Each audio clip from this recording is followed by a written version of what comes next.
নমস্কার, আমি অয়ন। একই কাণ্ড, ট্রাম্পকে মারার জন্য সুপারি, আমেরিকার প্রেসিডেন্ট ডোনাল্ড ট্রাম্পকে খুন করার জন্য সুপারি। হ্যাঁ, ইরানি মিলিশিয়া, ইরান সমর্থিত ইরাকি মিলিশিয়া, তারা এই মাথার দাম রেখেছে $10 মিলিয়ন। 10 মিলিয়ন মানে হচ্ছে 1 কোটি। আর সেই 1 কোটিকে আপনি ডলার, অর্থাৎ আমাদের ভারতের যদি টাকার বিনিময়ে আমি দেখি, তাহলে এখন 96-97 যাচ্ছে। প্রচুর টাকা।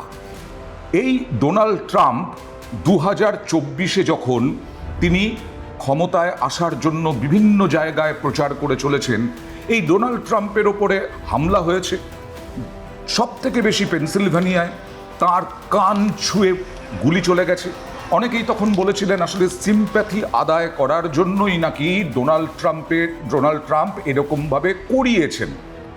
কিন্তু এই যে এখন যে ঘটনাটা সামনে আসছে, তা এখনকার ঘটনা যদিও, কিন্তু এই রকমভাবে ডোনাল্ড ট্রাম্পকে ইরান বা ইরাক তারা কি মারতে চেয়েছিল, নাকি সত্যি ডোনাল্ড ট্রাম্প সেই সময় প্রচারের আলোয় আসার জন্য, নির্বাচনে জেতার জন্য মরিয়া হয়ে এই কাণ্ড ঘটিয়েছিলেন?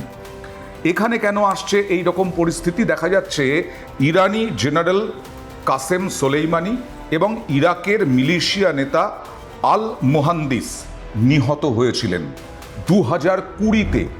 এবং 2020-তে যখন প্রথমবার ডোনাল্ড ট্রাম্প ক্ষমতায় আসেন, তখন ড্রোন হামলা চালিয়ে এই ইরাকি মিলিশিয়া নেতা এবং ইরানি জেনারেল এই দুজনকে হত্যা করিয়েছিলেন ডোনাল্ড ট্রাম্প।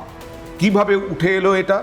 ইরাকের প্রেসিডেন্টের সঙ্গে একটা বৈঠক হয় ডোনাল্ড ট্রাম্পের, এবং সেখানে ডোনাল্ড ট্রাম্প নিজে এই দায়িত্বটা নেন যে ডোনাল্ড ট্রাম্পই ইরানি জেনারেল এবং ইরাকি মিলিশিয়া নেতাকে খুন করিয়েছেন, হত্যা করিয়েছেন। না হলে এখন নাকি এই 2026-এ বড় সড়ো ক্ষতি হয়ে যেত।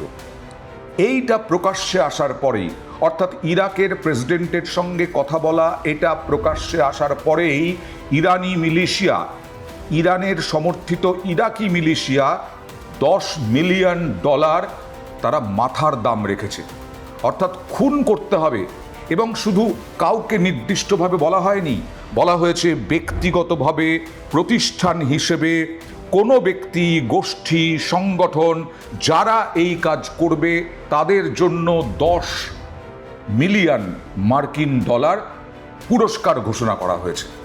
অর্থাৎ ডোনাল্ড ট্রাম্পকে মারার জন্য এই মুহূর্তে ব্যাপক ষড়যন্ত্র চলছে, বিরাট ষড়যন্ত্র চলছে। আমরা এর আগে দেখেছিলাম যখন ইরানের ওপরে হামলা চালিয়েছিল নিউ ইয়র্ক, ইরানের ওপর হামলা চালিয়েছিল ওয়াশিংটন, তখন ওয়াশিংটনের মধ্যেই গোয়েন্দা দপ্তর বলেছিল যে না, ইরান আগে থেকে কোনো হামলা চালায়নি, আমেরিকাই হামলা চালিয়েছে কোনো রকম প্ররোচনা ছাড়া, ইসরায়েলের ফাঁদে পা দিয়ে। কিন্তু এখন তো দেখা যাচ্ছে যে আলী আল জায়েদির সঙ্গে যে বৈঠক, সেই ট্রাম্প বৈঠকের সময় 2020 সালের ওই ড্রোন হামলার কথা প্রকাশ্যে তুলে ধরেন এবং তারপরে হুমকি আসে। তার মানে কি ডোনাল্ড ট্রাম্প আগে থেকেই শুধুমাত্র এই চক্রান্ত নয়, এর আগেও তার বিরুদ্ধে চক্রান্ত করেছে ইরাক বা ইরান। সেইখান থেকেই কি ইরানের সঙ্গে কোনো রকম সমঝোতায়, কোনো রকম ভালো সম্পর্কে যেতে চান না ডোনাল্ড ট্রাম্প? কারণ ইরানে তো হামাসের বসবাস, ইরানে রয়েছে হামাস, ইরাকি মিলিশিয়া রয়েছে। সেই ইরাকি মিলিশিয়া, ইরান, এরা তো আর আগের যে আমেরিকান প্রেসিডেন্টরা, তাদের অত্যাচার, তাদের বরাবরের ইরাকের ওপর যে বোমাবর্ষণ, ইরাক ধ্বংস করে দেওয়া, সাদ্দাম হোসেনকে শেষ করে দেওয়া, এবং সেখানে বলা হয় যে সাদ্দাম হোসেনকে আসলে বিনা বিচারে মৃত্যুদণ্ড দেওয়া হয়েছিল, এবং মৃত্যুদণ্ডটা কি ভয়ঙ্করভাবে দেওয়া হয়েছিল সেটা গোটা পৃথিবী জানে। তারপরে ইরানের ওপরে হামলা কি পরমাণু নিরস্ত্রীকরণ করার জন্য, পরমাণু বোমা তারা তৈরি করছে, এই সন্দেহে ইরানের ওপরে বিপুল হামলা চালালেন ডোনাল্ড ট্রাম্প। কিন্তু ইরান যে নতজানু হচ্ছে না, ইরান মাঝে মধ্যেই ব্যাপক রোয়াব নিচ্ছে, তেবার দেখাচ্ছে। হরমুজ প্রণালী দিয়ে তারা বাণিজ্যিক জাহাজ যেতে দিচ্ছে না। বাণিজ্য বন্ধ করে দিচ্ছে। মার্কিন সেনাঘাঁটি যে মিত্র দেশ ডোনাল্ড ট্রাম্পের অর্থাৎ আমেরিকার, সেই মিত্র দেশগুলোতে পর পর হামলা চালিয়েছে যাচ্ছে ইরান সরকারিভাবে। কিন্তু তলে তলে ডোনাল্ড ট্রাম্পের ওপর যে প্রতিশোধ নিতে পারে ইরাকি মিলিশিয়া বা ইরানের হামাস, সেটা বোধহয় ডোনাল্ড ট্রাম্প খুব ভালো করে জানেন। আর সেই ডোনাল্ড ট্রাম্প প্রতিশোধের যে বিষয়, সেই প্রতিশোধ মানে ডোনাল্ড ট্রাম্পকে হত্যা করা, এটাও বোধহয় ডোনাল্ড ট্রাম্প খুব ভালো করে বুঝেছেন। আর সেই কারণেই ইরানের ওপরে বারবার হামলা চালিয়ে যাচ্ছেন ডোনাল্ড ট্রাম্প। তাতে নির্বিচারে মানুষ মরছে, পড়ুয়ারা মরছে, শিশুরা মরছে, কিন্তু ডোনাল্ড ট্রাম্প নিজেকে বাঁচিয়ে রাখার জন্যই কি ইরানের ওপরে পরপর হামলা চালিয়ে যাচ্ছেন। এবং সেই কারণেই কি কোনো কথা শুনতে রাজি নন ডোনাল্ড ট্রাম্প।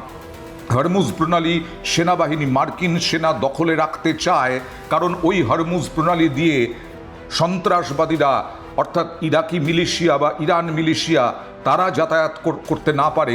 সেই কারণেই কি ওই হরমুজ প্রণালীর ওপরে আরও বেশি দখলদারি চান ডোনাল্ড ট্রাম্প। কারণ একদিকে তো বাণিজ্যকে পুরোপুরি নিজের হাতে নিয়ে নেওয়া, হরমুজ প্রণালী নিয়ে নিলে ইরানের হাত থেকে পুরোপুরি নিয়ে নেওয়া, এবং তার সঙ্গে সঙ্গে এই সব সন্ত্রাসবাদীদের যাতায়াত, কারণ হরমুজ প্রণালীর চারিদিকেই মার্কিন সেনাঘাঁটি।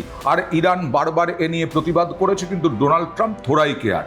ডোনাল্ড ট্রাম্প কি এইখান থেকেই ভয় পাচ্ছেন যে আসলে এই দুই মিলিশিয়া, এই দুই ইরানি জেনারেল এবং ইরাকি মিলিশিয়াকে হত্যা করার পরে এবং তার সঙ্গে আয়াতুল্লাহ খামেইনিকে হত্যা করার পর এখন তার চারিদিকে শুধু শত্রু ইরান এবং ইরাকের। এবং ডোনাল্ড ট্রাম্প খুব ভালো করেই জানেন যে অন্যান্য আরও বৃহত্তম দেশ থেকে ইরানকে অস্ত্র শস্ত্র সমস্ত কিছু সরবরাহ করা হচ্ছে, যেমন চীন থেকে অস্ত্রশস্ত্র সরবরাহ করা হচ্ছে, এটা সর্বজন বিদিত। সুতরাং ডোনাল্ড ট্রাম্পের এই যে বারবার হামলা এবং ইরানের যে প্রতিশোধ স্পৃহা, এইগুলোই কি ডোনাল্ড ট্রাম্পকে ভয়ঙ্কর ভাবাচ্ছে। এখান থেকেই তো বিষয় যে 10 মিলিয়ন মার্কিন ডলার তার সুপারি যে কেউ যে কোনো দিন খুন করতে পারে ডোনাল্ড ট্রাম্পকে। এমনভাবে এই ইরাকি মিলিশিয়া তারা ঘোষণা করেছে যে যাতে যে কেউ যখন তখন যা খুশি করতে পারে। কারণ হতে পারে আমেরিকার ব্যাপক একেবারে সাংঘাতিক কড়া নিরাপত্তার বেষ্টনী রয়েছে, তারপরেও তো আমরা দেখেছি ওসামা বিন লাদেন কিভাবে টুইন টাওয়ার ধ্বংস করেছিল। তারপরেও আমরা দেখেছি কিভাবে গুলি চলছে বিভিন্ন সময় আমেরিকার ভেতরে। আর এবার এই যে সুপারি ঘোষণা, পুরস্কার ঘোষণা, সুপারি কিলার লাগানো, এটাই তো ভয়ঙ্কর। আর তা যদি হয়, পশ্চিম এশিয়া আরও মারাত্মকভাবে জ্বলে উঠবে, তার বলার অপেক্ষা রাখে না।